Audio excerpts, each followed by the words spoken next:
Friday, July 18 edition of PFT PM. By the way, this is take 2.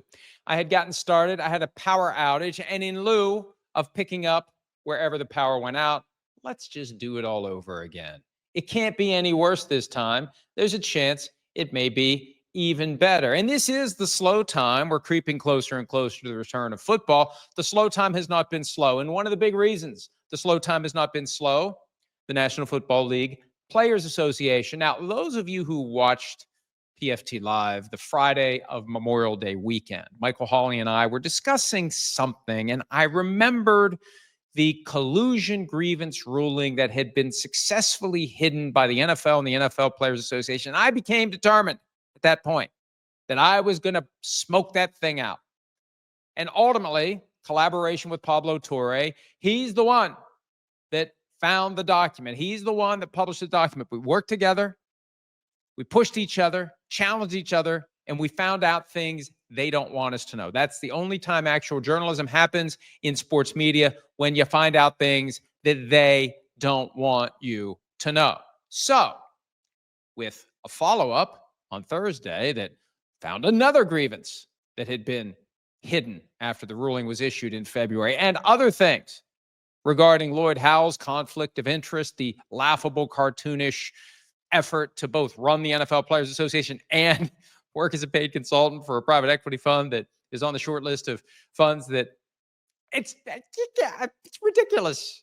Anyway, the storm clouds got to the point where Lloyd Howell resigned last night as the NFLPA executive director. Now, and we've seen this from time to time.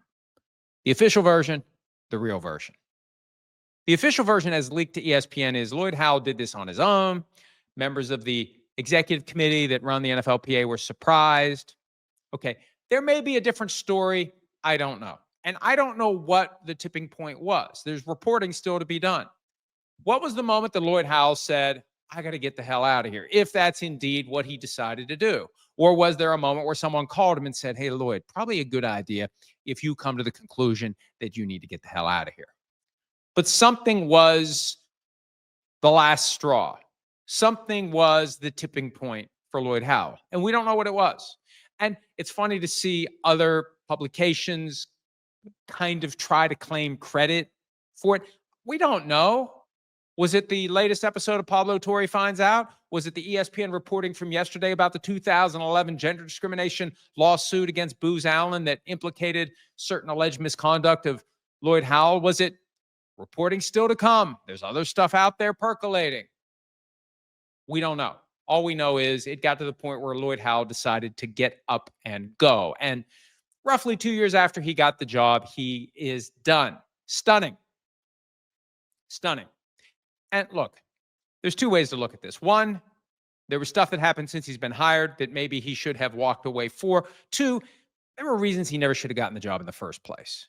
And we, as the media, weren't aware of those reasons because the whole thing was treated as one big secret, which is the folly, which is the problem of viewing the media as the enemy. The media is going to try to divide us. The media is going to try to dictate a narrative. No, we try to get to the truth. At least those of us who are responsible and care about what we're doing, we're trying to get to the truth. We're trying to shine a light on things that others are trying to hide. And this whole anti-media thing is a convenient way of justifying hiding things. Didn't work out too well for whoever decided that this should all happen behind a curtain. We'll see if the curtain is there moving forward. And let's spin it forward, because we know a couple of things. We know the executive committee is going to convene a meeting of the Board of Player Representatives as soon as possible. They'll need to appoint an interim executive director. There's nothing in the NFLPA Constitution that speaks to the process for doing it. It happened in 2008 when Gene Upshaw died after a short fight with pancreatic cancer. Richard Bertelsen, who was the general counsel at the time, took over until D. Smith was hired. This time around, look, Don Davis's name has been mentioned for over a week now as a potential replacement. I don't know if he will or won't be. Tom DePasso is the general counsel. He's in the process of retiring. Is he the guy who takes over on an interim basis? I don't know. I think ideally you want someone in that job on an interim basis who has no designs on becoming the next executive director, because you don't want that person politicking when they should be focused on putting the fire out. Because there's a fire. There's damage that needs to be undone. And you just need to keep the doors open. You need to keep things moving, especially as training camps are starting to open. There's a lot that needs to be worried about if you are with the NFLPA right now. And the other issue, what are they going to do about a full-time executive director? Are they going to use that same flawed process that ultimately had two candidates make presentations to the Board of Player Representatives back in 2023, and it was all secretive, and nobody knew who the candidates were until the thing was done? Unacceptable. Unacceptable. We'll see if they do it again. And percolating and gurgling in all of this, what happens with J.C. Tretter? He was the president of the union when the last process was concocted and implemented that resulted in the hiring of Lloyd Howell. Then, when he was no longer the NFLPA president, a year later, Lloyd Howell turned around and hired J.C. Tretter into a previously non-existent position of chief strategy officer. They're tied together. Based on all the reporting that Pablo and I have done, they are tied together. And it is kind of curious, and I don't even begin to understand the reason for this. ESPN has done some great reporting that has contributed to the avalanche that blew Lloyd Howell out of the job. Not that anybody was trying to get him fired, but the reporting eventually gets to a critical mass where that's the only logical outcome. Don Van Natta Jr. and Kalen Kaler have done great work. But, and I checked this morning, they've had at least 4 significant articles over the past 9 or 10 days. Tretter's name isn't mentioned in a single one, not even in the article from yesterday about what the Board of Player Reps knew and didn't know about this 2011 lawsuit. I mean, Tretter was the one that orchestrated the whole process. He was the president at the time. To have his name never mentioned once in any of the 4 significant articles from ESPN, it just makes me wonder. It makes me wonder who's feeding them information, and are they deliberately trying to avoid casting any negative light on J.C. Tretter? See, this is the Game of Thrones aspect that I want to stay out of. But as a reporter, as somebody who is curious about the truth, curious about different developments, I don't know how you can have 4 major reports on the situation engulfing Lloyd Howell without mentioning J.C. Tretter's name a single time. I think they are a package deal. And I think it's very difficult to envision the guy that Tretter got hired, who then hired Tretter, is now gone. How is Tretter still in the job? And it's up to the union. It's up to the union. And the main thing I've been curious about over the past few weeks, are the players going to take control of their union? Or are they going to let others usurp the authority that the players should be exercising? And will the players fall victim to this, the media is the enemy of the people nonsense, and let's close ranks, and let's not talk to reporters, and let's treat anyone on the outside as an enemy, and let's only trust each other, which allows whoever is pulling the strings to continue to pull the strings? And it's obvious if you understand it, but when you're in the middle of it, it's kind of harder to detect, and you have to snap out of it. That's the question. Are the players on the verge of snapping out of whatever hold Howell and in turn Tretter had over them? And this gets back to the whole independent investigation that was being conducted, the breakaway subcommittee of the executive committee, and who was on it and who wasn't, and what are they really looking for, and where does that go? To the extent that there was a group that was seriously concerned about the activities of Lloyd Howell, logic would suggest that group would also be concerned about the activities of J.C. Tretter and the decisions made by the chief strategy officer, chiefly the strategy to bury and not get the most, not squeeze every amount of leverage out of the win, the partial win, plus the great evidence that was generated in the collusion ruling, which hid in a desk for 5 months until they had no choice but to acknowledge it and then appeal it. That's one of the key things moving forward. What happens with this appeal? What happens with the union? What happens with the executive director? What happens with the next CBA? And this is bad news for the NFL to the extent that the NFL had a preferred partner in negotiation, somebody they could get along with, somebody who said last year on the prospect of 18 regular season games, who doesn't want more football, me included? That guy's gone now. There's a chance. The guy who takes his place, or the gal who takes his place, is going to be somebody who stands up and says, no, NFL, you're not getting what you want. And the biggest challenge is going to be mobilizing the players to be willing to do what they haven't shown a willingness to do in years. And that is take a work stoppage, stand up and fight toe-to-toe with a group of owners who will shut the sport down for a season if they need to. And I'm not advocating for a season of no football, but I'm saying if the union is going to truly claim power and influence and strength on a semi-equal footing with ownership, they need somebody who can convince them, and good luck, but they need somebody who can convince them to take charge of their situation. We'll see. We'll see what happens. And we'll be covering every step. We're watching NFLPA Executive Committee. We're watching. And hey, we want the players to take control of their union. We want what's best for the players. I want what's best for the players. I want the players' union to be strong. Has to start with the players. Players have to want it. Because who's going to want that job when they see how weak the union is, how apathetic, not pathetic, apathetic, disinterested the players are? Players have to be engaged. Players have to give a crap. And so much of it is a product of the short careers. Nobody wants to miss games. Nobody wants to give up checks. I get it. It's a challenge. But you got to care because they will, the NFL and the owners, they will run right over you if they can, especially in the next CBA negotiations. Speaking of negotiations, TJ Watt and the Pittsburgh Steelers. They got a deal done. And I think one of the reasons they got a deal done, I think TJ Watt was going to hold out. And by the way, TJ Watt's contract, TJ Watt's circumstances, and we just assume that anybody who is working on anything other than their rookie contract cannot have their daily fines waived for missing training camp. I think that's only applicable if you have signed as a free agent. Watt has never signed as a free agent. Watt's daily fines could have ultimately been waived, and the Steelers have done that in the past with guys like Hines Ward. That's just one of those dynamics that come into play when it's time to figure out what the cost of holding out might be. I think TJ Watt would have held out if he hadn't gotten a new deal. The fact that he got the new deal now is an indication that the Steelers were concerned he wasn't going to show up. He'll show up because he got a 3-year extension on his existing 1-year deal. It is a 4-year, $144.05 million contract, a 3-year, $123 million extension. That puts him at a new money APY, and we know there's a little fugazi in that, of $41 million per year. The full contract is worth less than that because he was due to make $21 million and change this year, and he gets the extension at $41 million per year attached to it. And again, it's not an extension, it's a new contract. And the new contract for a guy who turns 31 on October 11 is impressive.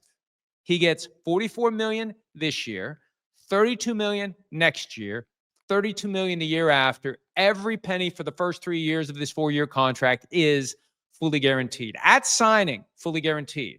No rollover, no vesting. Every penny fully guaranteed at signing. $40 million signing bonus, $4 million fully guaranteed salary this year, $32 million fully guaranteed salary next year, $32 million fully guaranteed salary the year after, $108 million fully guaranteed, more fully guaranteed than any non-quarterback has ever gotten. He got more fully guaranteed at signing than Brock Purdy got. And this guy's 31 in October. This isn't contract number 2. This is when the expectations should be fading. He ends up being the highest paid non-quarterback in league history. It's a great deal for TJ Watt. And I'm always skeptical when someone beats the existing high watermark by a little bit. Is there going to be a fake final year that drives it over the finish line? No, there's nothing fake about this. And the final year has that one thing I always advocate for. $15 million roster bonus due on the 3rd day of the league year, i.e. pooper get off the pooper in Pittsburgh. If they're thinking about moving on, they'd have to cut him early and he becomes a free agent elsewhere in the year during which he'll turn 34. And who knows? You know, there was some always starting to decline. Well, this commitment from the Steelers, 3 years fully guaranteed at signing. It's a massive commitment from the Steelers. And they usually only, in the past, had done guarantees beyond the first year for quarterbacks. Well, they broke that mold with TJ Watt, and they've broken it again with 3 years fully guaranteed at signing. $108 million for TJ Watt. He stood. Look, this is a microcosm of what the players need generally. TJ Watt got to a point where he didn't care. Now, he's got his money made. He's got more than he can ever spend. I get it. But his attitude was, hey, F you, pay me. To quote the line that is repeated multiple times in Goodfellas, F you, pay me. And they did. Good for him, good for them. And we'll see if he keeps bringing it the way that he always has. But the prospect of him not being a Steeler, inconceivable in the actual sense of the word, not the Princess Bride, Wallace Shawn sense of the word. All right, what does this mean for Micah Parsons? I don't think it really means anything because, look, Parsons is 4.5 years younger. Parsons is entering contract number 2. Parsons was always going to blow this thing out of the water. I don't think Parsons is going to come in at $41.1 million per year. I think Parsons is going to get in the neighborhood of 45, maybe more.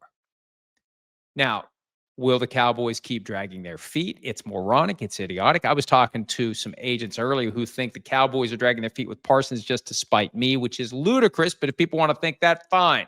It's stupid. It's dumb. It's not about winning, and it never works. The only benefit is Micah Parsons' holdout will be the top story on every show from now until the holdout ends. But what's the cost of that? You guys not ready for the season. And you end up spending more to sign him than you otherwise would have spent. Parsons talked about it recently to The Undertaker of all people on the 6 Feet Under podcast. We wrote about that at PFT.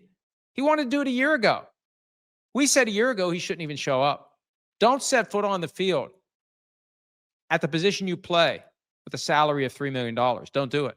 But he waited for Dak Prescott and CeeDee Lamb to get theirs, and that's what the team wanted to do. Okay, fine. We get through the 2024 season. Pay the guy.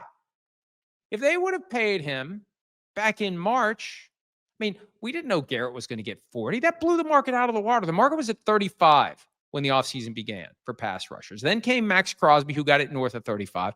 And then, boom, it goes to 40, and now it's at 41. If you just offered Micah Parsons 40 or 41 back in March, you'd be done now. It's going to take 45. It's going to take more than 45, possibly. We'll see.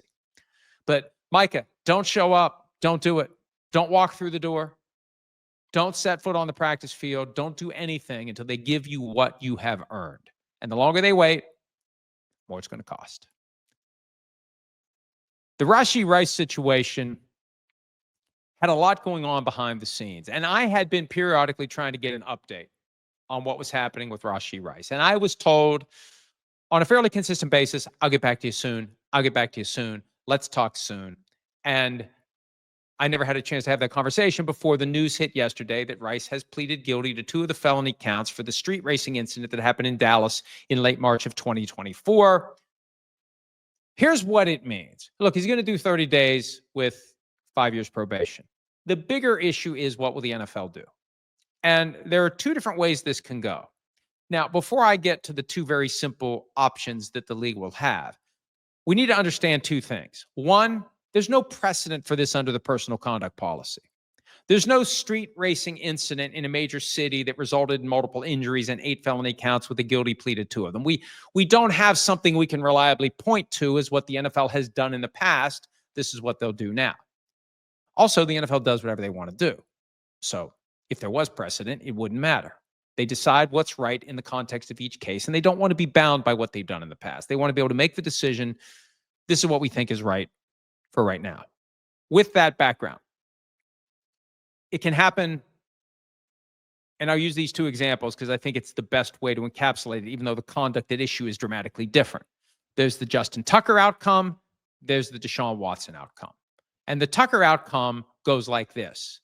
The league proposes a suspension to Rice. Rice and the league negotiate the terms of the suspension. They reach an agreement on a number of games. 6, 8, 10, I don't know. Let's say 8. Let's say league wants 10, Rice wants 6, they settle on 8. That's how negotiation happens often. 8 games. It's done, it's over, and it's served to start the season. And after the 8th game, he's back, he's clear, he's paid his debt to the league and his debt to society, and off he goes, subject to his remaining probation. The other path is the Deshaun Watson path, and that is whatever the league offers, whatever the league proposes by way of a suspension is too much for Rashee Rice. And he says, no, I will pursue my rights. You have to take this to a hearing before Judge Sue L. Robinson. Let her decide what the punishment should be. Let's have the appeal. That goes back to the commissioner. The commissioner can't change any of the facts that are determined by Judge Robinson, but the commissioner can change the number of games or whatever punishment is imposed. Now, there's no factual dispute here. We've seen the videos. What's he going to say? It wasn't me. Too late for that. What's he going to say? I wasn't street racing. Too late for that. So I think his best play is to do the best deal he can with the league. If it's 8 games, if it's 10 games, whatever it is. And we'll see. We'll find out. He needs to get back and establish himself as much as he can this year, but as both healthy and effective, because this is the 3rd NFL season. And he wasn't a first-round pick, so next year he'll be in his 4th year. Now, I may have to do a little research here. Depending upon the length of the suspension, there's a chance he won't be a free agent after the 2026 season. That's a wrinkle that I hadn't thought of that I'll have to look into. But when he sets himself up for a payday, that's something that's going to be based upon ability to play and play well and stay healthy. And between the knee injury from last year and whatever time he's going to miss this year, he's going to have some work to do when he comes back. But I think the best outcome, get it done, get it resolved, work out a deal, and move forward. All right, let's answer a few questions before we wrap up. The 5th of 6 weeks of PFT PM. One more week to go before PFT Live returns. RB Roughnecks. What do you think is a non-negotiable for the players in the next CBA negotiations? I believe it will be no more than 1 preseason game, or it will be lesser holdout penalties. Look, we can talk about non-negotiables all you want. They don't matter. You know what matters? What matters is the NFL will shut the sport down for a year and the players won't. So whatever the last best offer is from the league, the players will take it before it's time to start missing games or game checks. Unless they have some sort of organic personality change as a collective body, it doesn't matter. They can huff and puff, and at the end of the day, the league's going to make their last offer, and it's going to be take this or miss football, and they're going to take it. So everything else is just a hypothetical exercise. It doesn't matter. What matters is how far the league will push it. And I think they are going to push it. 18 regular season games, 16 international games per year. And we're not doing 50-50 anymore. 50-50, no, you're making too much money. Here's what we'll offer you. A 10-year salary cap. Here's what it's going to be in year 1. Here's what it's going to be in year 2. Here's what it's going to be in year 3. Look at the numbers go up and up. But they're not going to go up like they do when we share 50% of the money. We have too many expenses. We have to pay all the expenses out of our end. It's too expensive. It's too expensive to pay the expenses. That's coming. Oh, that's coming. I don't know that, but yeah, I kind of know it. And I definitely believe it. They're going to squeeze the players financially. And at the end of the day, they're confident the players are going to take the last best offer. That's why it's critical that they get an executive director who will inspire the players to stand up and fight. And I say to that, good luck. Chiefs Glazer, is this the end? Oh, this is dark. Is this the end of the NFL? Do they become the NBA and the players get too much power? Can the players countersue their own PA? Look, a lot of conflicting messages there from Chiefs Glazer. It's not the end of the NFL. There is a massive imbalance in power as it stands between the league and the players. And this is another example of how the fans line up behind the laundry, line up behind the billionaires, fall in line to do the bidding of the oligarchs. There is a massive imbalance, and it's unfair to the players. And it's okay for the players to get a little power. It's okay if they get a little power, but it's not going to be easy. Now, I don't know that the players will pursue any rights against the Players Association now that Lloyd Howell is gone. We'll see. We'll see. But again, it's an issue of player apathy. It's an issue of players not being engaged, not caring. It's been that way for years with the NFL. We'll see if it changes. Stephen Peterson, let's pretend you are the new head of the NFLPA. What's the first thing you're pushing for? And let me just be clear. If I haven't already been clear, because I had somebody say to me, hey, you should be the head of the NFLPA. I don't want it. And it's not a bit. I do not want it. I would not do it. I don't want it. I'm comfortable with my life. I'm happy with what I do. I don't want the pressure of having other people's interests riding on my decisions. I don't want that. I lived that. It's over. It's done. I know how to do what I'm doing. No one else's interests are riding on what I do. It's all on me, and I can deal with that. I don't want to have to worry about whether or not I'm making the right moves for anyone else.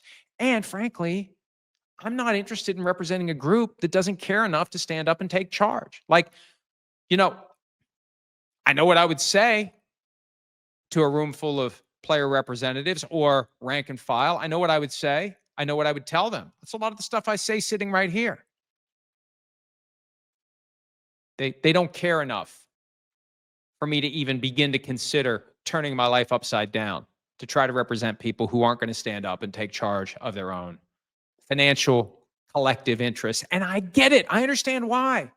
I've got 4 years to play pro football. I'm not giving up one of them. I understand it. It's a tough spot. And for a variety of reasons, that included, I want absolutely nothing to do with it. But if I were to somehow end up in that position, if they were to make me an offer I couldn't refuse, I'll tell you what the first thing I'm pushing for is I'm pushing the hell out of this collusion grievance, because the way that the CBA reads, you can expedite this process of getting a ruling. I want to take my chances. I want to shoot my shot with the 3-person panel that's going to consider the evidence that is going to be argued to them from everything that was obtained as part of the collusion grievance, because I think the evidence is strong enough to find not just that the NFL Management Council, with the blessing of the commissioner, urged teams to collude. I think the evidence is strong enough to conclude that they did.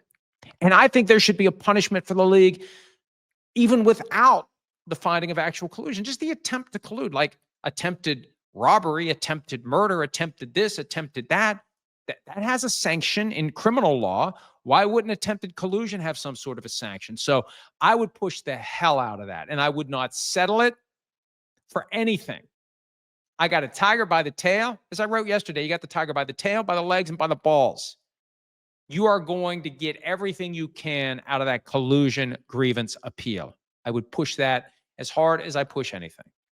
That would give me power. That would give me leverage. That would give me a way, because if I have a rank and file that won't take a work stoppage in order to get the best possible contract, how about we generate some leverage? How about some leverage in the form of a multi-billion-dollar arbitration award against the NFL? How about that? That's leverage. That's what I would be pushing for. Another one from RB Roughneck. CJ Stroud is due for a new contract. Lamar is still not extended. Could these two holding out for fully guaranteed deals force the hand of the owners? Looking down the barrel of a 3-4 win season without your franchise quarterback seems like a brutal premise for an owner. Let me start with Stroud. Stroud can't get a new deal yet. Stroud holding out would be pointless, because by rule, there's nothing the Texans can do. After the regular season, and it's not playoffs. And one of these years, a guy is going to demand his new contract after the regular season ends and before the playoffs starts. A guy who becomes eligible once the regular season ends. Stroud becomes eligible once the 2025 regular season ends. He won't be holding out. Lamar is a different story. And look, I don't know what Lamar is going to do, but he could hold out and say, I've read this collusion grievance. I think you guys screwed me. I think the NFL colluded against me. I think I should have gotten a 5-year fully guaranteed contract. So I want one now, and I'm not showing up till I get one. I think it was Chris Long who said one thing that could change all of this is if a high-profile quarterback would draw a line and say, I'm not playing. Lamar could be that guy. I just don't think he'll do it. See, the problem is the quarterbacks are thinking about their legacy. They're thinking about their desire to compete. This is all part of why players don't want to shut the sport down. They want to get paid. They want to play football. And the great ones are pursuing something bigger than that. It's hard to do. It's another reason why there's an imbalance. One other point. This whole issue of guaranteed contracts as it relates to quarterbacks, and I think we've mentioned this before, but the truly great quarterbacks don't need guaranteed contracts. They're going to get their money. An agent told me that years ago. And if they get cut, they're going to land somewhere else. Hey, the Colts finally cut Peyton Manning. You know what happened? They lined up out the door to sign him. And he could have named his price. He was more in demand than any free agent's ever been. Maybe since Reggie White, maybe ever. Logan Mapes, if the Super Bowl can't go pay-per-view because of the antitrust exemption, because it's on free TV, how come the NFL can get away with select games, including the playoffs, and paid services like Netflix and Peacock? Is it based on providing a certain number of free games per week? That's kind of it, Logan. You're on the right track. there's a delicate balance that the league is trying to strike here. And there was a hearing a couple of months ago before one of the Senate committees about streaming of sports. And Ted Cruz talked about how the NFL walks right up to the line of what it's allowed to do under the antitrust exemption. I think the NFL believes these piecemeal, one-off, pay-only games. And look, they always make the games available for free in the local markets. We're putting the game on Amazon. We're going to have, if it's Steelers-Browns, it's going to be available for free on an over-the-air channel in Pittsburgh and Cleveland. They've been doing that since they started going to cable for the Sunday Night Football package. Back when it was on ESPN. In the local markets, the game is also broadcast on a free network. They didn't want to get down this path of denying people, especially they always focus on the local market. We're going to give you the games, all the games of the team in the local market, unless it's blacked out because they didn't sell out the tickets, but that's been gone for a while now. That blackout rule died a very quiet and necessary death. So I think they can take some liberties on the fringes. If it would ever be something significant, like the Super Bowl. That, I don't know where the line is. I know the Super Bowl's on the wrong side of it. You make the Super Bowl a pay-per-view event with no one other than the local markets of the two teams involved getting it for free. That's when the antitrust exemption is dead. But as I said yesterday, if the antitrust exemption ever goes away for other reasons, that's when the door opens to pay-per-view Super Bowl. Joshua Barnes, do you ever miss practicing law? As someone who takes the bar in about a week, I couldn't imagine walking away willing. Now, first of all, Joshua, if you're taking the bar in a week, bro, what are you doing? Don't watch this. What are you doing responding to tweets, asking for questions? No. Your professional interests are riding on passing that exam. Every waking moment. Joshua, listen to me. As soon as I finish talking, close your computer and get to work. You're trying to pass this bar exam. So I've taken two, one in Pennsylvania, and then when my wife and I moved to West Virginia, I waited just long enough that the 200 question multiple choice thing you have to take that is transferable from state to state, the window closed in West Virginia. So I had to take the whole expletive deleted thing again.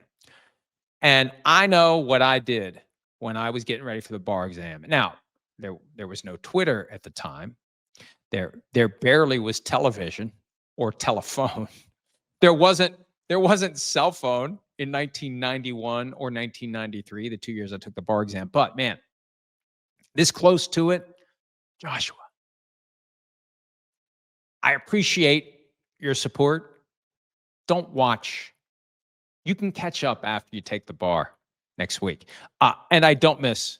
Now, every once in a while, I'll catch wind of a case and I'll think, man, I'd love to argue that. Just like the collusion thing. I'd love to argue to a jury based upon the Dean Spanos, Michael Bidwell text messages, based on the Greg Penner internal communications with his partners, where he's like, hey, the other owners will be happy with this. I would have loved to have said to a jury, this guy used to be the CEO of Walmart. Do you think there's a single email where he says, oh, Target's going to be very happy with this? So I would have had so much fun with that. But a trial is a culmination of months, years of work and fighting and depositions and expense and uncertainty. And again, I had enough of carrying around worries about whether or not I would be good enough to get my client what my client needed. And for me, and this was the good thing and the bad thing about being busy in the practice of law.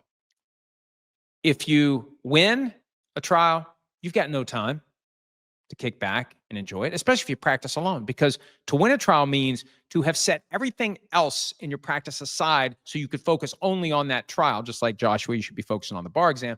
And then you got to go back and dig out all the stuff that you got to catch up on because you've been focused solely on that case. So you can't savor the victory, and you also don't have time to wallow in the defeat. Either way, the trains are rolling at you in multiple directions, and it's nonstop and it's stressful. And again, I like this business because I am not advocating for anyone's interests. There is nothing that I say or do that's going to affect anyone else. I mean, I guess if I would say something that would cause the whole thing to go belly up, I would affect the PFT staff members, but that's still far different from being in an adversarial process where you have to make the right move at the right time, say the right thing, avoid saying the wrong thing, make the right assessment. What's this jury going to do? What's this judge going to do? What's this argument going to make? Should I appeal? Should I not? Should I do this? I don't miss it. This is much better. Kyle Jacobs, when are you coming back to Sky? We miss you in England. We miss you here in West Virginia. And I think, from what I've heard, I think we'll be back on July 28th on Sky Sports Action, which, assuming there is a longer-term deal in place between Sky and the NFL, will become Sky Sports NFL when the season starts. And PFT Live will be on 2 hours per day. They should be putting PFT PM on there. I just heard yesterday for the first time that PFT PM's on Peacock. That's news to me. If I had an agent, my agent would be saying, they probably should be paying you for that. But I don't have an agent. Last one. Oh, wait, we already did that one. We already did the do you ever miss practicing law question. So I still don't miss it.